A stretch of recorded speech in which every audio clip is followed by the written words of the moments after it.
Hi, and welcome to K-Pod, the podcast about Korean Americans in arts and culture from Korean American Story. The episode you're about to hear is our conversation with fashion stylist Jeanne Yang and jeweler Ben Yang, aka Ben Baller. Jeanne and Ben are sister and brother, and they're the first sibling pair we've had on the podcast. Jeanne is a fashion stylist known for dressing Hollywood's A-list actors. Anytime you see Keanu Reeves, Robert Downey Jr., Christian Bale, or Jason Momoa on a red carpet, it's a good bet that Jeanne dressed them for the occasion. You may also know her name from the fashion line Holmes Yang, which she designed with actress Katie Holmes. Ben is Jeanne's younger brother. He first made his name in the music industry working with Dr. Dre, Snoop and Master P. For the past decade, he's made his reputation as the jeweler to the stars. He's the man who makes grills and chains for Drake, Kanye, Cudi, and Justin Bieber. He's also known as a legendary sneaker collector, cannabis entrepreneur, and podcaster whose podcast is Behind the Baller. Catherine and I were super excited to talk to both Jeanne and Ben because while they share some obvious similarities, as you'll see, they're each very much their own person. For example, Jeanne went to boarding school at Exeter and Ben got kicked out of 6 schools and spent time in jail. They were both so forthcoming in our conversation, and we hope you enjoy the conversation as much as we did. I feel like we have so many ways we could go with this conversation, but we really wanted to start out with an introduction to who you guys are. I think a lot of people will know, but we would love it if you two would introduce each other. Okay. Ben has always been somebody who has known what was going to be cool before it was cool, whether it was sneakers. I've always been shocked by how, being a DJ, that's going to be big. Being, being a sneaker pimp before that even was a term. Oh, wait, being a jeweler and creating grills, that is going to be big. I always kind of know what's been important. And tell us a little bit more about one of his biggest claims to fame, his jewelry business. So if you're ever going to see a grill or a medallion on anybody of note, my little brother was the one who probably made it. So if you see Justin Bieber, Snoop, I can't even keep up because and then every Drake, K-pop Cudi. star. These are, just some of the few people. There's stories written about the chains that Ben has made. One of the biggest compliments ever was when either Shaq or it was Denzel Washington called me, do you go by the name Jeanne Baller? And I was like, no. Baller is not really our last name. He's just somebody who's always been that guy. Let me add, even though Jeanne is speaking about it, honestly, look at man, I'm proud of my accolades and I've had a crazy life. I'm a father and a husband before I'm anything else in life. And then we began, and yes, I'm a jeweler by trade, but I'm an entrepreneur, so that's where I want to end that at as far as what she said was not wrong. It's just, I felt like that was a proper way. People do know me from the chains. I do have a brand. I'm in the cannabis space. And let's talk about Jeanne. All right, let's hear about Jeanne. Jeanne is the middle child of 3 kids. I feel like Jeanne, not even by default. She had the harder life. I chose to have the harder life. Do you know what I mean? I chose to do the wrong things on purpose. Jeanne did all the right things. And I feel like, in a way, I experienced Jeanne taking after my mom. Early on, I favored my brother. I idolized him. Obviously, he's a boy. We did guy stuff. It wasn't until later, probably, Jeanne was a paralegal. She had just finished at Scripps College, one of the Claremont colleges, and I started to realize, I was like, what's Jeanne gonna do, man? Is she gonna figure it out? And then my sister started to flourish. She worked at a really cool art magazine called Detour. She helped me as much as she could, but she was also trying to figure it out. I never understood that because me and my sister are 5 years apart in age. And so finally, my sister became the editor. And then Jeanne decided to leave the magazine, and so she became a stylist. My sister always had this great style. She became the most famous men's stylist in Hollywood. Her resume is literally the most, I think sometimes when I can't catch my ego and I decide to brag, I think about my resume and I laugh at it. Her list is a million times harder to acquire and to get to that level. So people barely knew my government last name until like maybe like 6-7 years ago. They didn't know for a very long time. But it wasn't until recently. That's why they used to call me Jean Baller. To finish this off and come full circle, I worked with Adam Sandler for a few months. He shadowed me for the role of Uncut Gems as a jeweler.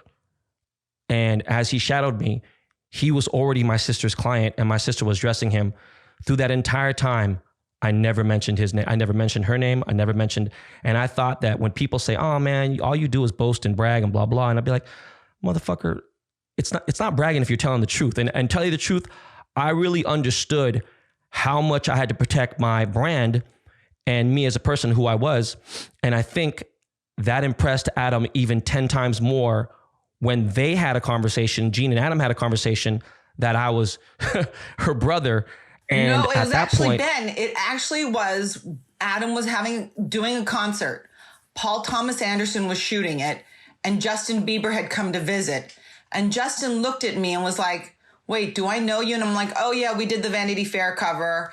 And then he said, No, I know you. And I was like, "Oh yeah, I'm Ben's sister." And Adam looks at me and says, "Oh my God, are you? Wait." And then he realizes, he's like, I'm shadowing him. And I said, what do you mean? He was like, for the role. And Adam was shooting a show for Netflix at the same time that he was doing his, he was about to shoot, or he was in the middle of shooting Uncut Gems, or was about to leave. And it was this sort of realization that, wait a minute, I'm working with both of you? I can't believe it. Very weird. You two are really successful in different fields, and you two seem to have a very different personal style or way of how you've moved about in this world. Jeanne, you went to boarding school, and Ben, I was in jail when she went to boarding school. I got arrested. That's not a joke. I'm being serious. That was a really different way of living your life. So I wondered, for that to have happened in one family, we really wanted to ask what that was like growing up. And Jeanne, did you worry about your brother and what was going to happen? Because your whole family must have been really worried about the baby of the family. Look, I got in trouble as well. I'd like to say that, having an older brother who went to Andover and then Berkeley, who was, a Mensa and, literally got perfect scores on his SATs. I was definitely not that person, nor was Ben.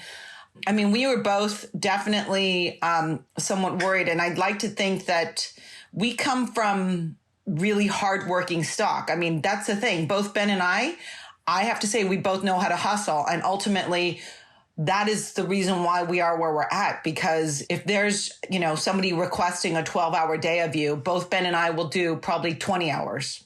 That's just the way we are. And let me start this real quick because people listening to this right now, it could be a 16-year-old Korean fan of mine, or it could be a 23 or even a 45, and it could be very judgmental. We didn't come from a wealthy family. I want that to be said. My mom, worked very hard, but the education in our generation of Korean families, that was a crucial thing. So my mom was willing to sacrifice our lives for them to go to. The only reason I didn't go to boarding school was because, one, I wasn't book smart or test smart enough, and two, I was getting in trouble, and I was getting kicked out, and I was also running away from home.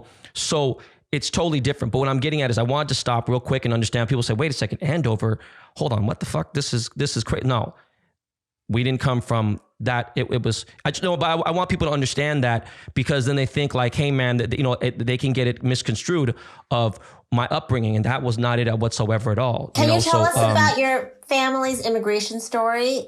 So my father was sponsored by a family to come here to go to the Claremont colleges and then eventually to Claremont Graduate School to get his PhD. My mother, who was in Korea with my older brother, she literally came with $20 and needed to put my father through school, and then basically took 3 jobs. She worked cleaning houses, also she started driving a truck because that was the only thing she could do without having to speak English. and then started working in a chicken canning factory. And one of the things that happened to her, however, was that when she was in the chicken canning factory, she was doing triple the amount of work as everybody else. And one of the leaders at the canning factory said, you better slow yourself down, or else, there's going to be some trouble, because basically you're making us all look bad. So when that happened, my mother realized, okay, I can't work in a factory setting. I've got to become, an entrepreneur. And I don't know if I can, it's something where I cannot work on my own. I need to go and raise money. And so basically, after working the equivalent of 20-hour days, she got pregnant with me. It was crazy because I know there's stories, and I kind of faintly remember being, left in my dad's station wagon with my older brother, who was 4 at the time, taking care of me in the car while he was getting his PhD. And my mother was working these 3 jobs. They lived in a converted garage. And from what I remember, my mother told me that they didn't have a baby bed. She literally was freaking out, thinking, I can't believe I'm pregnant. And they pulled out a drawer from one of their cabinets, and that's where I slept, with some towels. And they ended up getting clothing that was donated to them from the church that she cleaned. What did your father get his PhD in? In Asian studies. With that PhD, he then started teaching at University of Arizona. And my mother literally scraped together all the money she possibly could and was able to buy a few sewing machines. And she started a sewing factory. And when I say that she literally had a cot in the sewing factory and worked about 18 hours a day, probably from the minute she came to the United States until just about 7 years ago, and just really was the person who taught both Ben and I an intense work ethic. Meanwhile, my father was teaching. He taught at quite a few different colleges, but he was at UCLA for the longest period. The interesting, very specifically Korean part of kind of what happened that I think was a huge turning point for both my brother and I was that when I was 12 and Ben was about 6, my mother decided to take her first vacation, which we didn't even realize was a vacation. We used to belong to a very large church, and I just remember being somewhat ostracized at one point, a little bit before this vacation.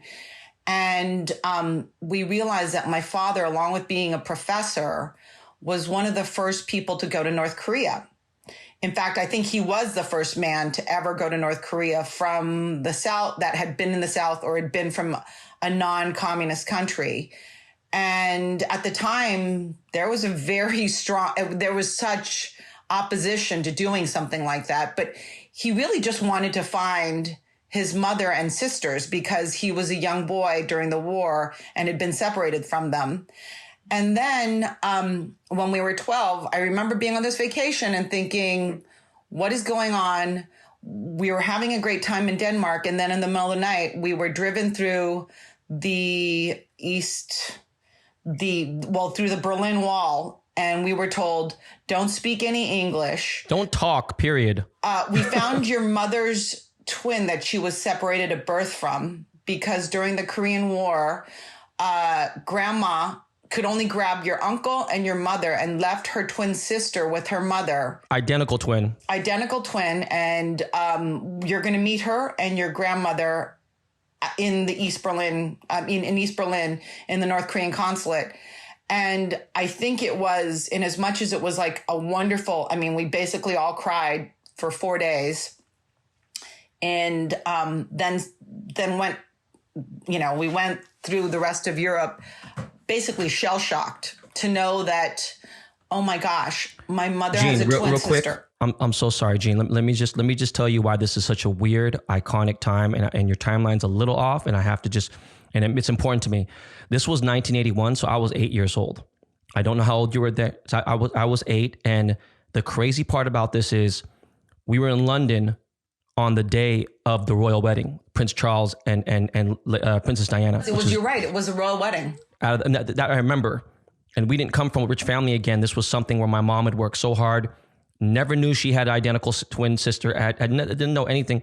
Didn't know anything about North Korea. Didn't know shit about anything. So sorry, Jeanne, go ahead. Go on. No, so it was a really huge kind of moment in our lives, that this understanding of the Korean War, to be able to face it and think, this is why we've never seen my father's grandmother. And then, oh my God, my mother, that moment really changed her, because I think she realized that was just a matter of chance, that there was a war going on. My grandmother could have easily picked up her sister.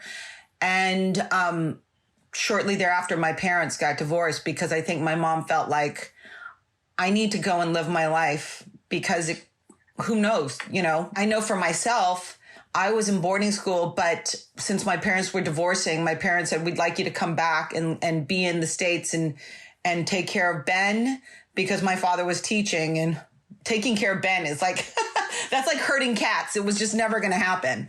So we moved into Koreatown. I mean, that's a crazy story about your parents and finding out all this information about them. Was she working on this?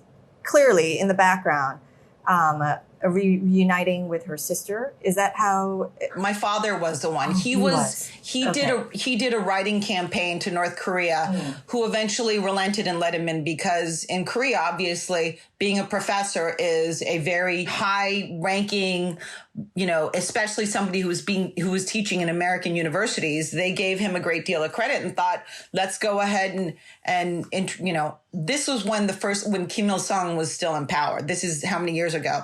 So they wanted to have him come in, and they thought, well, look, you know what? This would be a little sort of olive branch. And my father then became, very obsessed with trying to find my mother's sister. And then basically he'd gone back every year for many years trying to work on reunification. And we never kind of knew what was going on, but that was his, his He had a nonprofit organization called One Korea Movement. Yes, exactly. And he worked on it his whole life, and he's sad that it hasn't happened yet. Let me say this. Look, when I talk about, like, let's say, for instance, whether it be meeting Barack Obama or working with Michael Jackson on jewelry or whatever it may be, some people are impressed by that. People that I've met with doctorates and just far beyond the crazy education, when they hear that I went to the only North Korean embassy on earth and it was in East Berlin, they're just mind blown. And especially when I break it down, they know there's no way to lie about it. It's just the truth. And I wasn't supposed to talk about it for a very long time. In fact, I don't think until I was 25 did I know what was really going on. I knew that people were talking shit. They're like, oh, you communists and blah, blah, whatever. And then I started to understand when a lot of other normal Korean people a lot of people were, it was split. Some of the Korean families were hating on us. Other Korean families reaching out to my father saying, hey man, my sister and my brother and my cousins are also stuck in North Korea. Could you locate them? And my dad was kind of providing that service, but when I understood the magnitude was a friend of mine had studied Asian history. He ended up being my roommate for a little bit. We had a business together. He had a similar situation to where he had family as well. We were really close in age. He had family as well that were stuck in North Korea, but he couldn't reach them. And I showed him a picture of my dad on stage. And on the left of him is Kim Jong-il, and on the right of him is Kim Il-sung. And my boy goes, I mean, this is a fucking actual, picture in your hand, a 4x6. They didn't have Photoshop like that, like it wasn't like, this was in my hand. He's like, this is probably the most unfucking believable thing I've ever seen in my entire life.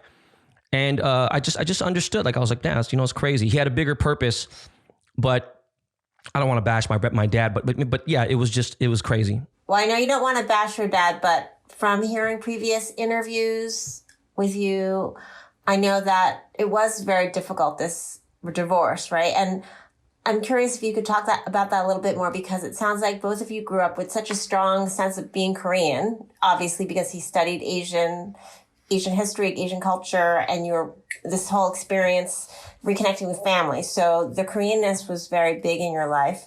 However, as most Koreans know, divorce is rather taboo. It's not a casual thing to go into. How would you say that affected your lives?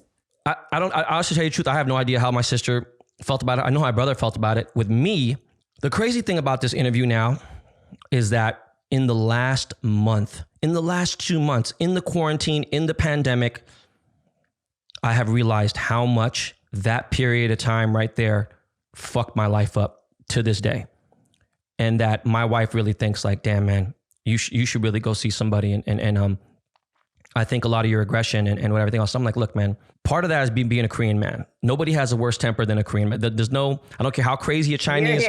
Yeah, definitely. Yeah, Korean men have the worst tempers. I think I inherited that from my father and my mom's rage and whatever. But I think that time, especially me being 12 when they got divorced, me having straight A's in school, to me going to literally straight F's, traveling to a different area, hearing kids talk shit, and like, oh man, your life is this, and this. And I'll be honest with you, you know, when you see like something like The Wolf of Wall Street, and he's like, I deal with my problems by becoming rich. Shit. I mean, to a certain extent, you know, I mean, what is wealth, right? But I mean, in the textbook definition, you know, you acquire a certain amount of a net worth or whatever, or money. There's nothing I can't buy. Do you know what I mean? I have the home, car, whatever it is. That didn't do anything for me. Do you know? I'm almost 50 years old.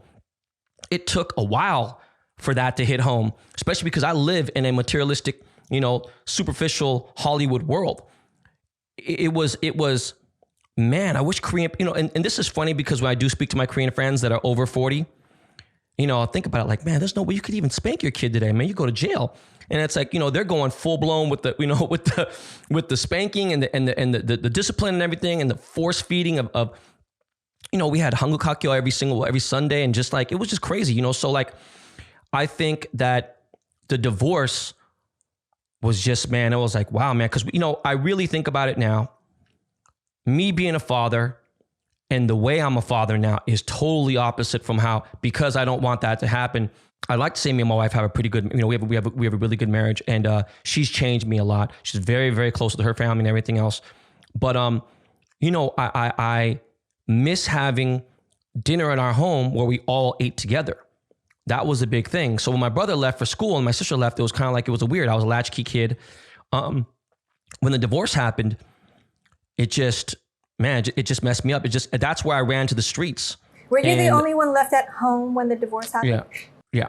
Jeanne, how did it affect you? It was very interesting. My mother kind of foreshadowed what was going to happen, because when I left for boarding school, she told me, whatever you do not let a man lead your life. And I thought that was really interesting, because to a certain extent, as much as my mother was the most powerful woman that I knew, because she literally managed a factory of 70 people or almost 100 people, she at home was somewhat, not subservient, I don't want to say, but she was always very, you know, overly respectful of my father. But when she divorced, you know, she spent about a year now for 2 years on her own, and then found actually real serious love. I mean, she ended up remarrying and finding an amazing man who I'm going to start crying thinking about it because he's passed, but he was also very much a father to me. And I don't know if that's the case with Ben, but he was somebody who taught me so much about how you could actually marry and find somebody who's your best friend, who basically was what happened to my mother. I think in many ways, the divorce affected me in the sense that I remember just thinking, no matter what, I want to marry somebody who will love me and care for me. And once again, not to detract from my relationship with my father, but just recently, my daughters were on TikTok, and they started playing me some pretty, to them, very harsh TikToks of two young Korean girls who were in their rooms with the parents screaming in the background, and the parents saying, you should go commit suicide. You know, you're terrible. If you don't get into Harvard, you might as well, like, I'm sorry, but Princeton's not going to do. You need to get into Harvard, or you should go kill yourself, over and over again. I thought, you know, I know you guys think that's harsh, but that's pretty much every day of my life. Yeah, that was every day of our lives, you know, and I get it. Like my father had a whole thing with me where he said, look, I'm going to be honest with you. I was 12 years old when I ran away, because we saw leaflets being from the sky that said everything is going to be bombed in the north, and I got separated, and I didn't have parents, so I didn't know how to parent you. My most important thing in life was trying to get Korea reunited, and so I wasn't a really good dad. I get it, and I That's told my incredibly daughters, self-aware for him to even say that, though, right? Yeah, look, I mean, it was the one moment in his life where he felt that. And I think that I'm going to be honest with you, at least I know that we're somewhat estranged from our father, because that harshness and hearing my daughter say, can you believe this? Can you believe these girls are doing a GoFundMe because they want to move out of their house because this is their parents? And I think, I know that's terrible, but that's the Korean way. You know what, in a Korean, an F is, an A- is an F in a Korean family. And I was like, that is why you see, I was just telling you guys in the beginning, I mean, every creative director, every major, it's interesting, and specifically into the cultural element, I see so many, besides the Korean doctors and Korean lawyers, I see so many Koreans going into pop culture. And that is because it's years and years of being told you're not good enough by your parents and maybe by other people. You are not cool enough. And I think maybe that's why we've all strove to different, you either get crushed by criticism or you rise above it, right? Well, Ben, you clearly rebelled after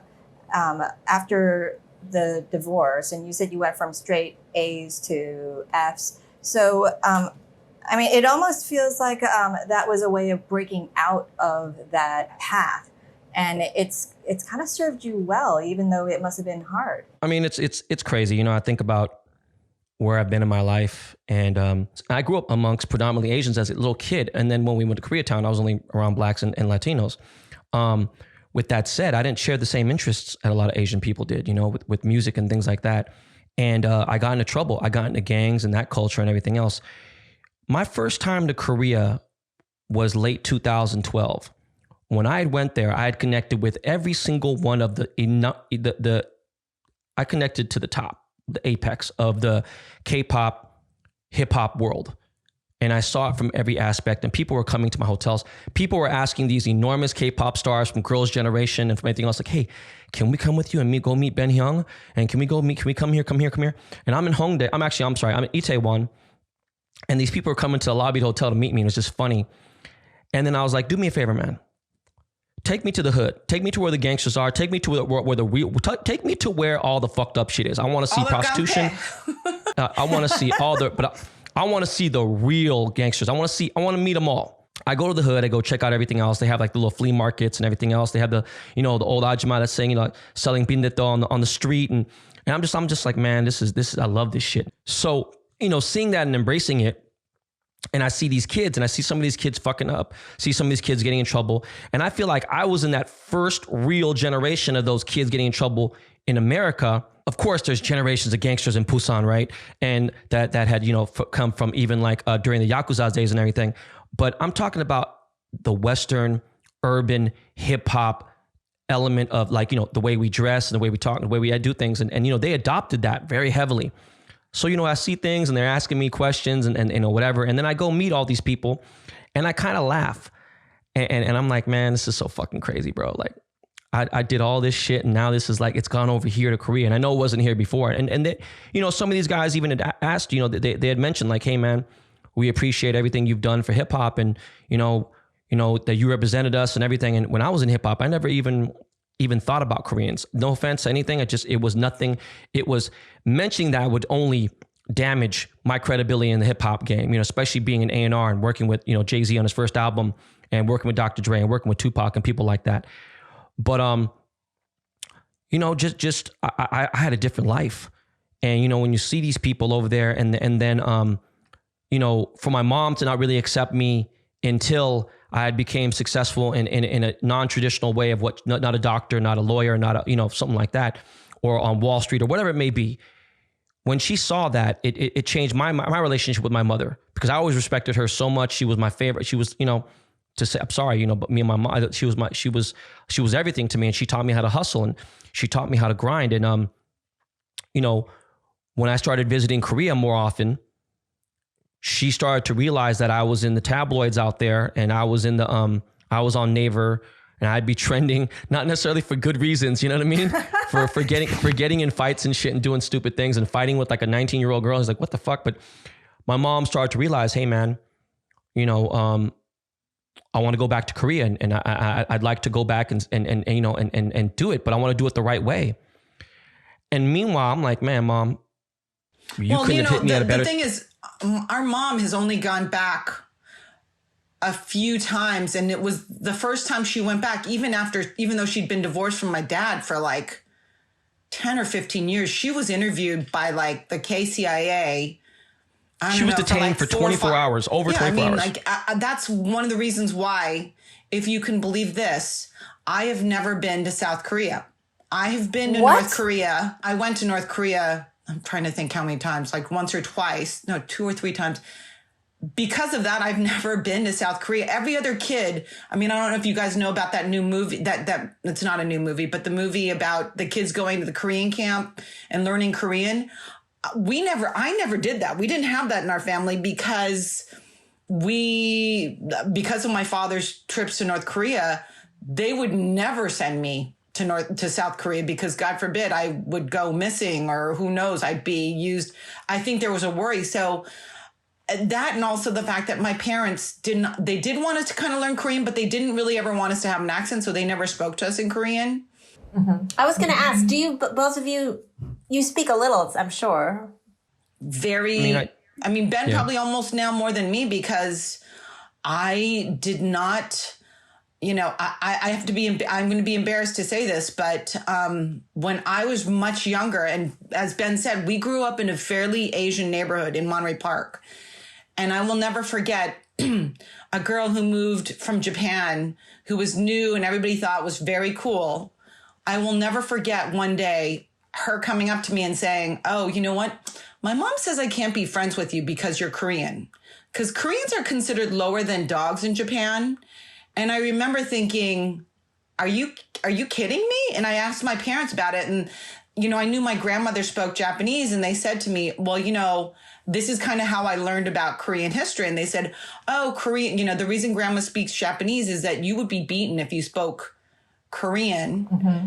And maybe, I don't know, it was, I think my parents had a little bit of shame. Like, you know what, we want you to speak Korean. And even though you go to Korean church, you know, there was really not a huge emphasis on learning Korean, except, I mean, food terms or names of food. And so and as much as we were very Korean culturally, we were not, I mean, don't you think, Ben? Like, we really were not, there wasn't a big, you know, even though you had a father who was teaching Korean American studies and I mean, to a certain extent, yes. But at the same time, like, I had to still I still had to learn Korean. I still had to go to, my school was different than yours on Sunday. I mean, you know, we're at Youngnak. I still had to do that to a certain extent. And, I don't know. I didn't even know that's crazy, Jen. I didn't know that. I wish someone would have told me that in elementary school and said that I can't be with you. I'd have knocked them out. Well, of course you would have. I mean, look, how many times did we get into fights? And like, you know, we weren't like the good kids all the time. I mean, my older brother he was always Mr. Perfect, grade A, you know, straight A's. But Ben and I mean, I didn't get into tons of trouble, but Ben definitely did. And, you know, look, I think that to a certain extent, the pressures of friends of mine who've been the perfect kids, they're the ones now who are imploding in their 50s because they never kind of got all that, you know, angst out. And I mean, the fact is that I've said this several times, that I'd like to hope that a lot of Koreans will start working towards not just being cultural icons, but also helping with mental health, because I think the mental health issues, listening to that TikTok really broke my heart, and hearing my girls think, wow, this is so terrible. I thought, we grew up with that every day. Like, that's just the way you live as a Korean kid, you know? The thing is, the suicide rate in Korea is insane, you know, especially with the celebrities and everything else, because you become famous. They tie down, you know, it's your relatives get into gambling problems and whatever, and then they ask you for money, and there's all kinds of crazy stuff that goes on in Korea. I can't imagine what stress my parents went through, you know, and we just, my mental health is definitely it's on edge. It's been on edge for a little while, especially with 3 kids, you know. There's the social pressures that I think Koreans put on themselves. That's probably why Koreans definitely. That is exactly it. My wife said to me, she goes, "God damn, man, you put so much pressure on yourself. You just can't fucking just relax." I can't. And she's like, "You put way too much pressure on yourself." And I wish there was an exercise I could do to stop that. But it's true. I can't just sit in a room and relax. I just can't. I don't know. I don't think we have that in our DNA. And I read recently something about Han and the fact that there's this just burning fire that is genetic. And I don't know if it's from the wars or if the wars then that have instilled that sort of drive to constantly succeed. That is definitely something that is so huge in who my brother and I are. I mean, I like I said, if somebody asked you for a 12-hour day, we would do 20. You know, it's just, we can't help it. And I don't know if it's specifically Korean or specific to us, but I feel like if somebody were to show up with the coolest sneakers, you can best bet that my brother and I would work harder to get an even cooler pair of sneakers, and 2 of them. Jeanne, were your parents disappointed that you didn't go on to law school and pursue that sort of professional career? The thing is I only went to law because I was going to go into politics. And I knew that most of the people who were state representatives or senators were people who had initially a career in law, but I hated law and I really found it incredibly dry and boring. And between you and I, Hollywood is Washington, D.C. with prettier people, so to speak. So, you know, my older brother said, "Why don't you, instead of doing what mom and dad want you to do, why don't you consider going into something that you actually like doing?" So that's kind of, it drew me to magazines, and then magazines drew me to styling and fashion. And, you know. Was there pushback when you did that? I think they both were so distracted in each of their careers that they both did not really, you know, look, they wanted my older brother to become a pastor or, you know, a doctor. He definitely did not do that. They knew ultimately that we were going to go through. I'm sorry. Oh, sorry. What does your older brother do now? He is, I mean, he's done so many different things, but generally is now a, homemaker. I mean, he takes care of his kids, and he has gone a totally different path. I mean, instead of being the Berkeley, you know, perfect SAT Mensa guy, I think he just went the different way. And he was a stockbroker for a while during that real Wall Street era. I think he did all the different things that he was supposed to do, but ultimately, you know, kind of like my brother and I, Ben and I, we're both trying to be happy now. Yeah. Yeah. So all 3 of you went in a different way from maybe what your parents had expected. Oh yeah. Beyond. I probably went the furthest opposite. How does it feel to somehow represent Koreans in your respective fields? I know there's a lot of curiosity and emphasis put on race right now and representation. And even though you've gone an atypical route that is not incredibly, the typical Korean route, because you've done it in your own individual ways. I just wondered, how does it feel being the atypical and maybe the way that parents and other Koreans may not have embraced your path, but now you're seen as people who can maybe speak for the community? Simply, I really don't think about it. I really try not to. The more I think about it, the more pressure I already have on my already added stress, you know, like the pressure I put on myself. You know, when someone like Neck Shark or I don't know, whether it be, it was Koream, I think they're now Character Media Group, or any kind of Asian blog or magazine or media group asked me for an opinion, you know, I'm not necessarily careful. I'm always going to be me. Now is the time where it's like, wow, man, hey, speak up, you know, and say this. And, you know, there's a lot going on. There's racial tension. There's civil unrest and other things. You know, it's tough for me because I grew up mostly around African Americans, you know, around Black people. With that said, how I represent myself now, for instance, I've been doing collaborations with the the legendary biggest contemporary artist in the world, Takashi Murakami. And me and Murakami have done 5-6 collaborations now. And every so often I'll get the hardcore Korean fans back, how the fuck could you work with that guy? He's Japanese. I was like, man, shut the fuck up. We will never break this shit if we can't unify and come together. And he doesn't treat me in any certain way. And this is a guy who people fear in Japan. And I just try to break all that if we can. You know what I mean? I work with everyone, unless it's like Donald Trump, but like I try to just I try to be me, man, honestly. And look, with that being said, is that even though I had that incident happen to me, I think if anything, what it did was it did not give me any disdain for another culture. It made me, this is so Korean of us, to actually be self-sabotaging and think something was wrong with me. And it's going to make me push to be better as a person. It would never be an outward sort of hatred towards anything. And I think Ben is right. I mean, my parents were very, we were all about accepting anything and everything. And in terms of representing other Koreans, and not like I'm trying to pull other people up, I kind of tried to do everything in terms of my mentorship with pulling everybody up.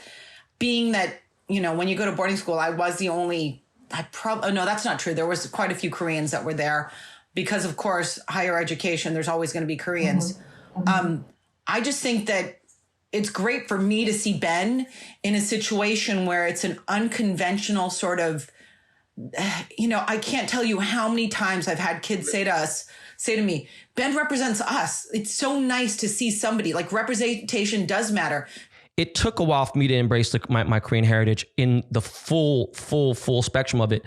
But I can't articulate it the exact way. And it sounds bad in a way, but I've always been in an integrated type of environment. I've always been, just with different cultures and stuff. And I've always been fascinated with that. I would feel weird if it was only like six Asian guys and we're in I don't know. It just not feel weird, but I'm saying like, it's just, my life is more diverse than that. Well, Ben, just tell us what you're up to now. I mean, you're not able to fly and do all these things that you normally be doing. So what have you been up to? What do you have coming up? Okay, real quick. So this is the crazy part. In the world I'm in hip hop, 25, you're kind of like an old man. 28, like, forget about it. 30, like, you're washed up. 30, you're considered like a senior citizen. 40, for really get about it. Every year after my 40th, I have become more relevant and I've developed a brand. In fact, I trademarked Ben Baller Did the Chain. I've created, different like semi-luxury household items, whether it be a gold vacuum sealer, a gold money counter. I have a gold kilogram scale coming out. All things that are kind of like straight, related to the streets and stuff.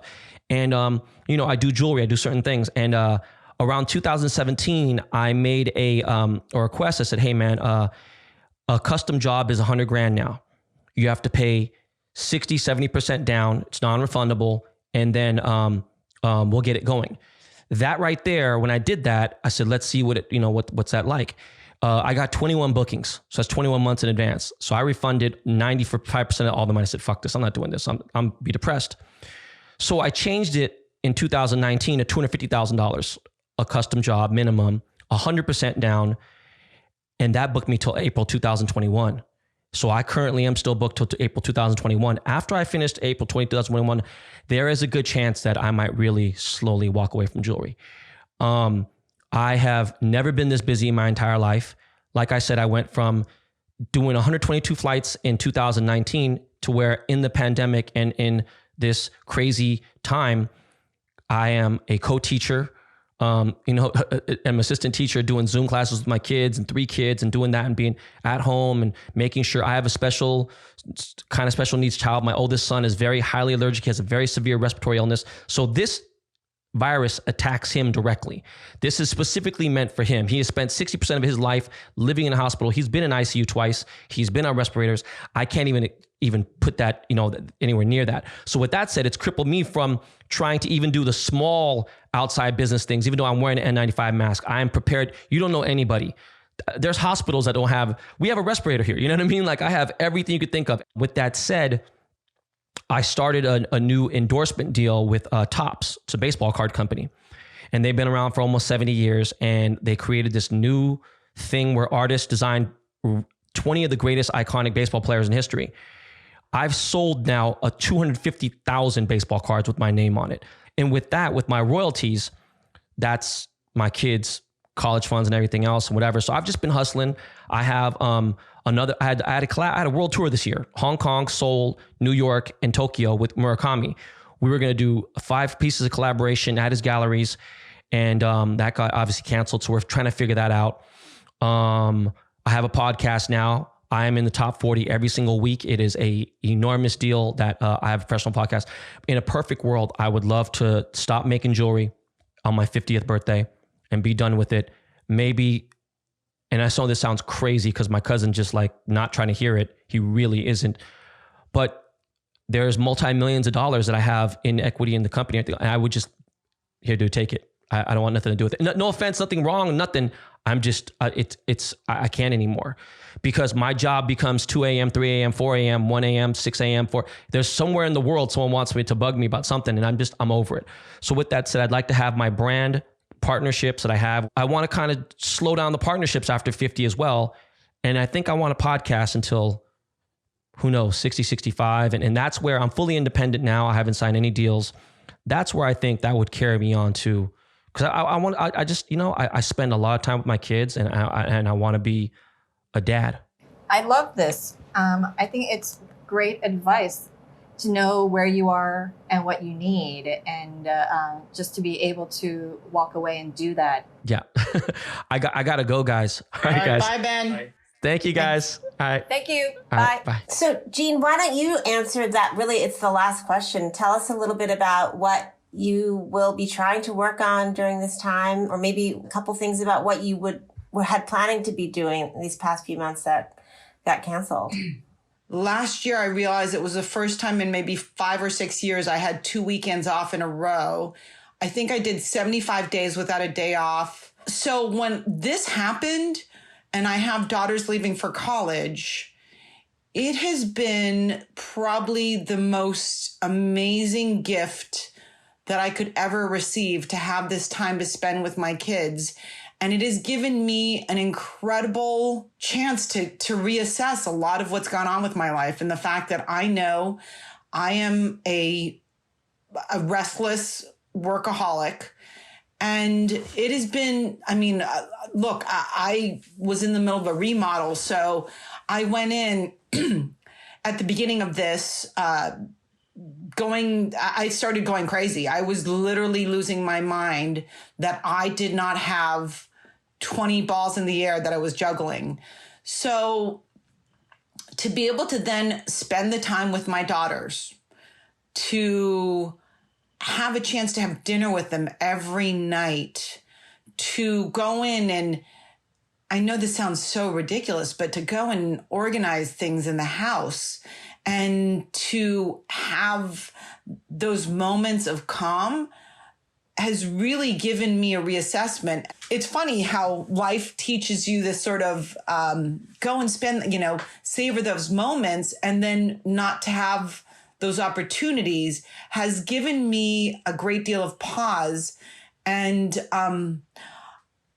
ironically, and as much as I've really, truly enjoyed, and I still think I will be continuing to work with the people I work with, there's a sort of reassessment of politics, of working towards maybe creating some sort of initiative that teaches people parenting.